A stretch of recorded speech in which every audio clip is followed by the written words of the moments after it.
भाभी 100 रुपये दे तो। नहीं, हम लोगों ने गरीबी देखी। भाभी मोर से भी ज्यादा गरीब है भाई, भैया का मांग लेता हूँ।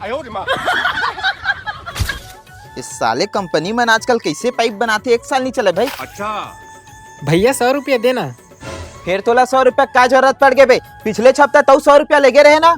मैडम के बर्थडे मना अपन भैया तेकर से सब कोई करन 100 रुपये मंगाए है। अच्छा तोर मैडम के बर्थडे पहले बताना चाहिए ना भाई।